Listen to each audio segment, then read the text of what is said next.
नमस्कार, मैं Mahavir Prasad DSR news channel में। और आज हम पहुंचे हैं अनूपगढ़ पंचायत समिति की ग्राम पंचायत 74 GB में। और यहां से जनवरी फरवरी माह में चुनाव हुए थे, तो यहां से जनता ने राजकुमार जी को सबसे बड़ा रंगरेज बनाया था। और इस बार जब ये सरपंच पद पर चुनकर आए तो आते ही कोरोना वैश्विक महामारी पूरे देश को ही नहीं, पूरे विश्व को ही झकझोर के रख दिया।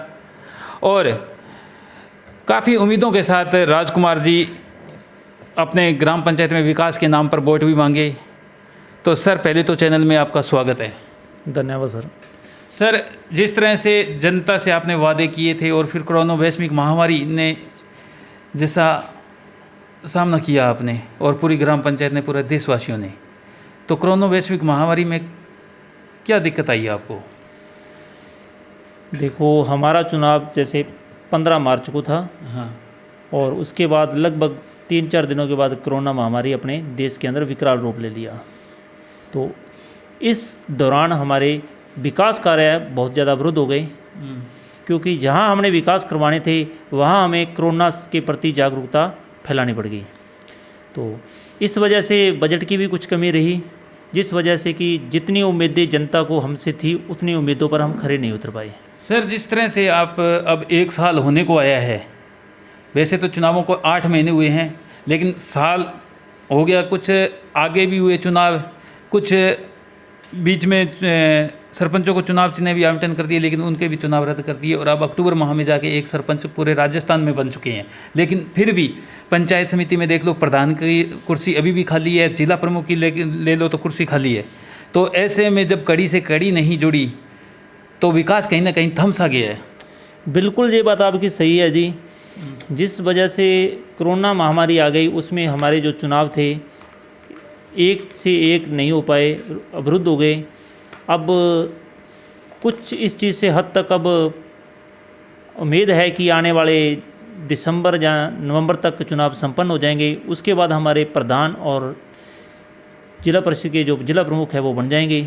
और उसके बाद मैं उम्मीद करूंगा कि अगर कोरोना महामारी से निजात मिल गई तो बहुत ही जल्द विकास के कार्य पहले की तरह चालू हो जाएंगे। तो सर, जिस तरह से अगर अभी कड़ी से कड़ी बनने की तैयारी में है और चुनाव हो भी जाएंगे, तो ऐसे में सबसे पहली प्राथमिकता कौन सी रहेगी आपकी अपनी ग्राम पंचायत में? देखो, मेरी ग्राम पंचायत के अंदर हमारी प्राथमिकता जैसे पानी के लिए दुविधा ज़्यादा है, लोगों को स्वच्छ पेयजल पानी मुहैया कराना, वाटर वर्क्स की जो पाइपलाइन है हर गांव हर ढाणी तक पानी पहुंचाना। उसके बाद जैसे चिकित्सालय है, प्राथमिकता चिकित्सालय को देंगे। हमारे 74 GB में भी हमारे एक पशु चिकित्सालय भी पास हो रहा है, उसका भी निर्माण करवाएंगे। उसके साथ साथ शिक्षा को हम ज़्यादा बढ़ावा देंगे। क्योंकि जो शिक्षा है, इससे ही शिक्षित होगा, अगर समाज का हर नागरिक शिक्षित होगा तो अपने आप ही समाज विकास की ओर चलेगा। सर, शिक्षा की बात कर लेते हैं। आपके स्कूलों में किस सत्र में पढ़ाई की जा रही है? क्योंकि अभी तो बच्चे एकदम छुट्टियां हैं, कोरोना को लेकर भी स्कूल बंद हैं, लेकिन जब कोरोना से निजात पा लेंगे, बच्चे स्कूलों में आने लग जाएंगे, तो शिक्षा का सत्र आपका कैसा है? और स्कूलों की बिल्डिंग के बारे में थोड़ा सा अवगत करवाइए। देखो, शिक्षा का स्तर कुल मिला के बहुत बढ़िया है, बच्चे बहुत बढ़िया शिक्षा ग्रहण कर रहे हैं। लेकिन अब ये वर्ष है, इसमें क्या है, कोरोना की वजह से विद्यालय में स्कूलों में से बच्चे नहीं जा पाते हैं, और ऑनलाइन क्लास अगर लगती है तो वो उतनी सुचारू रूप से नहीं हो रही है। तो जैसे ही हमारे जो कोरोना महामारी बंद होगी, उसके बाद हम बच्चों को बढ़िया शिक्षा दिलाने की कोशिश करेंगे। और हमारे जो विद्यालय हैं उनके स्टाफ के अंदर भी हम मिलते रहते हैं, तो हमारे जो अध्यापकगण हैं वो भी इसके लिए प्रयासरत हैं। तो राजकुमार जी, जैसे केंद्र सरकार से एक योजना आती है, प्रधानमंत्री आवास योजना, अभी भी आपकी ग्राम पंचायत में चल रहे होंगे, या प्रधानमंत्री आवास योजना जिन्हें नहीं मिला है उनको मिल रहे होंगे। और बहुत सी ग्राम पंचायतों में देखते हैं कि उनको पहली किस्त तो मिल चुकी है और नींव तक अपनी उन्होंने भर ली है, लेकिन जो गरीब परिवार है वो अपना घर का सामान बाहर ले लिया और अभी तक दूसरी किस्त उनकी जमा नहीं हुई है और सर्दी ने दस्तक दे दी है। कोई ऐसा मामला आपकी ग्राम पंचायत में? देखो, 2011 की लिस्ट में हमारे कुछ 2-4 जो बकाया थे PM आवास, वो चल रहे हैं। तो मानते हैं आपकी बात ये सही है कि उसमें कुछ 1-2 की किस्त रुकी भी है, लेकिन कोरोना महामारी के चलते बजट की कमी की वजह ऐसा हुआ है लेकिन उम्मीद है कि बहुत जल्द वो किस्तें भी डल जाएंगी और पीएम आवास 2011 की लिस्ट पूरी होने के बाद हमारी ग्राम पंचायत में 2018 की लिस्ट चालू हो जाएगी। सर, खाद्य सुरक्षा की अपनी बात कर लेते हैं। अभी एक बड़ा घोटाला सामने आया था कि जो पात्र हैं उन्हें खाद्य नहीं मिल पाता है और जो अपात्र है वो उनको खाद्य मिल जाता है। ऐसे में आपने कोई अपनी ग्राम पंचायत में कोई लिस्ट बनाई है? हाँ, हमारे ग्राम पंचायत के अंदर भी ये ऑनलाइन हो रहा है सारा काम कि जो पात्र हैं उन्हीं को खाद्य सुरक्षा मिले, अपात्र को ना मिले। सर, अपने बात कर लेते हैं जिस तरह से पंचायती राज में भ्रष्टाचार को लेकर बात कर लेते हैं।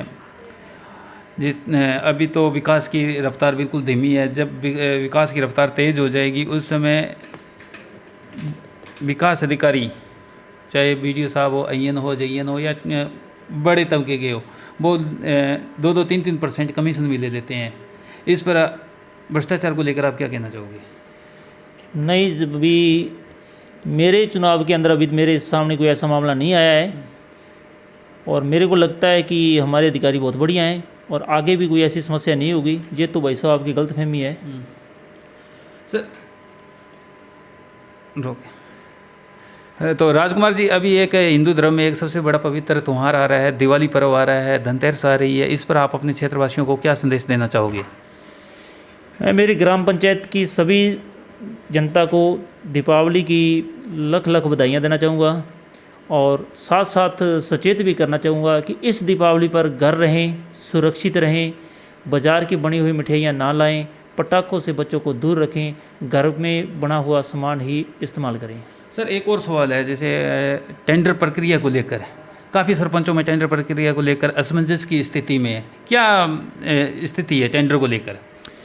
देखो, हमारी ग्राम पंचायत में टेंडर को लेकर कोई भी ऐसी असमंजस स्थिति नहीं है। हमारे टेंडर बहुत बढ़िया हुआ है।